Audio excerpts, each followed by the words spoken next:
the belief is that, and I think we'll know more about this in a few years, that a few things happen all at the same time. It was a perfect storm. First, Hamas has been planning this attack for 2 years, and one of the leaders of Hamas actually said that they've been strategically lulling Israel to sleep by making it seem like they're no longer interested in a conflict the past 2 years. And Israel, even just a week before the attack, allowed more Gazans to come over the border and work in Israel as basically a reward for good behavior, right? They thought Hamas has gone into this mode where they're more concerned about the economics of the Gaza Strip than about attacking Israel. So Israel was asleep at the wheel. Israel also had transferred a lot of IDF that would normally be at the Gaza border to the West Bank. It was also the Sabbath. It was also a major holiday. It's also they've had the biggest protests in a generation, almost the same way America was during 2020. Israel has been for the past several months over their judicial reform.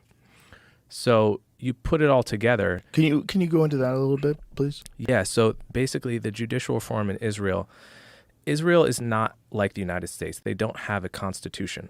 They don't have this kind of really beautiful genius system of checks and balances that we have where, the president can veto Congress and the Supreme Court has a check on everyone, right? And everyone keeps each other in check. Israel just has a single parliament they call the Knesset, a prime minister that has a lot of control over that parliament because he leads the majority coalition. So basically, in Israel, the president and their Congress have a lot more power than in America, historically. The Supreme Court doesn't have the power to say no to them. But over the past 30 years, the Supreme Court has been basically grabbing more power for itself under these things called basic laws, where they can now say to the Knesset, no, you cannot implement that policy in the West Bank. It violates human rights. They have more powers to check the majority party. And that's come to a head now because the Supreme Court is perceived as left-wing and sympathetic to the Palestinians. Just like in America right now, the Supreme Court is perceived as right-wing. And the Benjamin Netanyahu is obviously Likud. He's the right-wing party, and he's gone into coalition with these ultra kind of right-wing religious. And so it's come to a head where basically the right in Israel feels that the Supreme Court is just expanding its own power and is anti-democratic. And now they want to, judicial reform is basically stripping the Supreme Court of the power it's grabbed for itself over the past 30 years. Now, the left in Israel views the Supreme Court as the only protection against human rights violations and violations of minority rights. So the left feels the Supreme Court is a great defender of Israeli human rights, and the right feels that the Supreme Court is an undemocratic institution that's been expanding its own power for 30 years and now needs to be reined in so that the majority can govern. That's torn apart the country. It's absolutely the number one issue every day, protests all over Israel. So you put all this together with Hamas backed by Iran, and you also throw in the fact that Israel and Saudi Arabia are on the verge of a peace deal, which is huge. It would be the biggest news in the Middle East in a very long time if Israel and Saudi Arabia made peace. It would basically put kind of the death nail in the coffin for Hamas, because Saudi Arabia is the biggest holdout now in terms of who has not made peace with Israel. So Hamas, from the point of view of Hamas and Iran, they think this is a last chance. Kind of, we have to attack now, kill this deal, or we're dead forever. And they planned this thing meticulously for 2 years, intentionally lulling the Israelis to sleep. And they have brilliant success, much more success than they expected to. Now, some people have said it's an inside job. I don't believe it is. I think if it is, we'll know that from reporting that comes out in the next 2 years. But at this point, I believe the theory that it was an incredibly successful attack by Hamas and a perfect storm. Well, that all connects and makes sense if that's the case. what's terrifying is there doesn't seem what's always terrified me about the Middle East is that there doesn't seem to be a clear way to resolve this.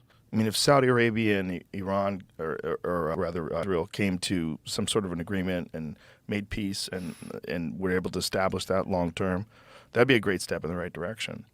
But other than that, like when you look at what's happened now, oh my God, the rhetoric from both sides, it's just, didn't we learn anything from World War II?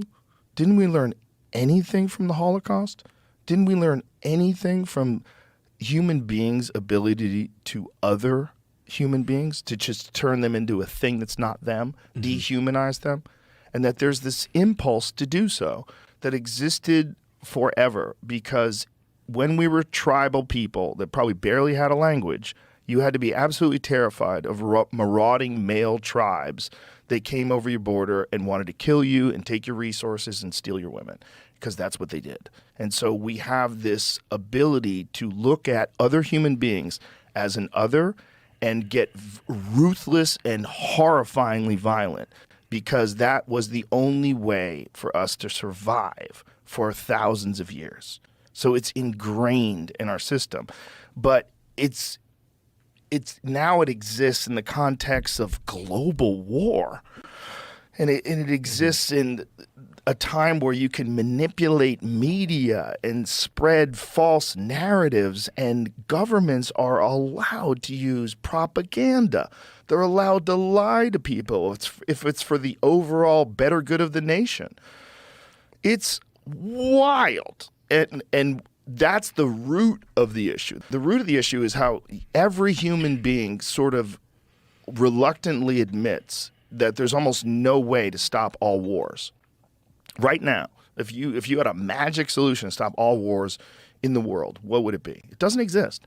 That's terrifying, because the thing that we are scared of the most is global thermonuclear war, the thing that everybody should be the most terrified of, that we get so stupid that we wipe every human being off the face of the planet, and we're more than capable of doing it some insane number of times over. And that they're playing with the very first steps of that game. They've moved the first pawn out onto the chessboard of the global thermonuclear war chess game.